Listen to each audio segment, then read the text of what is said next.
Magandang umaga sa lahat. Ito na naman ako, gumising na cute. Hello, sheesh. So, manligo muna tayo bago kaya i-create.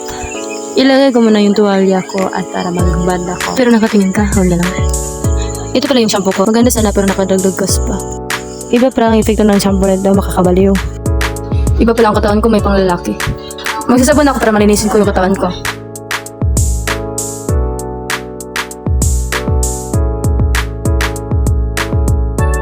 Nakatapos na rin ako naligo. At nagbihis na din agad ako para maglinis. At ito naglilinis ako, bago tayo gumala, maglinis tayo muna. Para hindi tayo mapagalitan pag-uwi.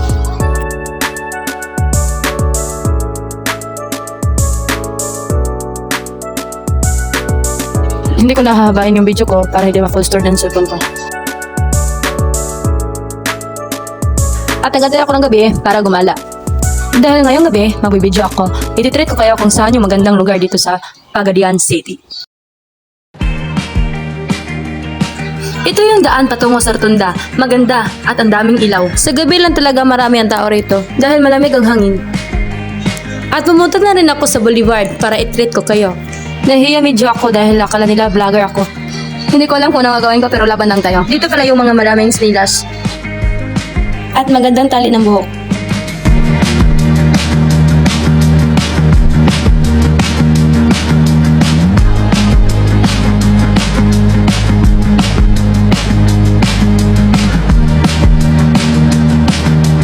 At pumunta na rin ako sa mga magandang cover ng cellphone.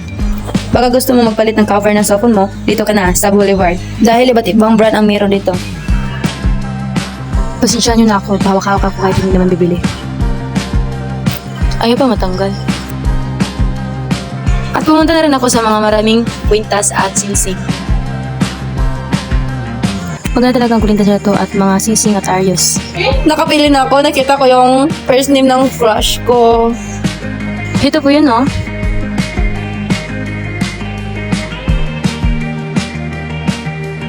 At ito yung lahat. Ano pa hinihintay nyo? Bumili ka na. Natapos na rin ako doon at pumunta na rin ako sa street food.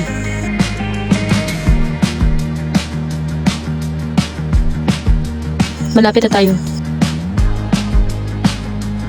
Ito na yun.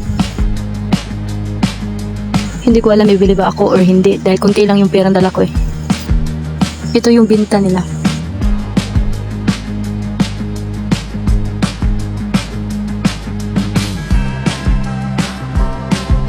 At meron din ditong seaside inasal.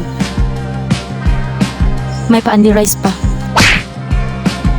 Maganda talaga rito pag gutom ka dahil may Andy rice pa.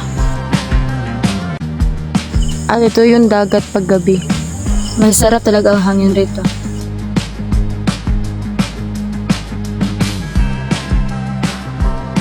Pwede ka rin pumunta dyan pero ako hindi ako pumunta dyan dahil wala akong pera.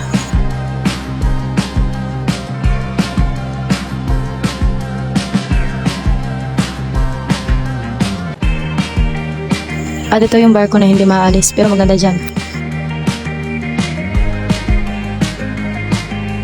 Maganda talaga pasyalan rito paggabi dahil malamig ang hangin at maraming tao.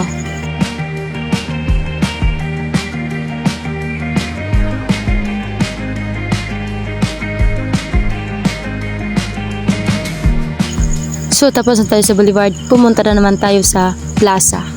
At nandito na naman tayo sa Plaza. Ito yung fountain. Naghanap talaga ako ng lugar kung saan ako makakita. Dahil ito yung paborito ko.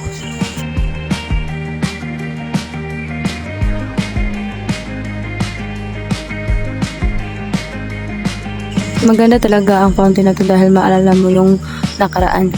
At yung gusto mong alalahan. Mawawala talaga ang problema mo rito.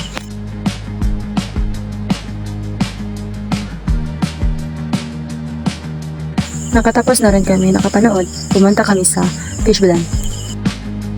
Bumili talaga ako rito ng 5 pieces na fishbowl. Dahil sabi nila masarap daw. So itry ko.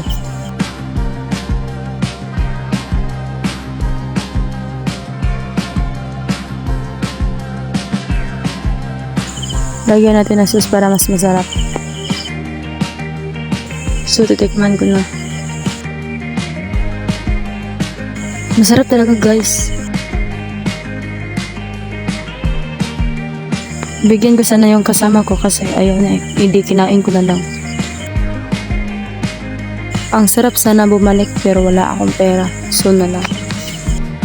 Ito yung kapatid ko, siya ang nagbigay sa akin. At ito na naman yung kuya ko, siya ang nag-drive. Tatlo kami sumakay dyan. Kahit maliit, kasya pa rin kami tatlo. So hanggang dito na lang tayo. Bye-bye!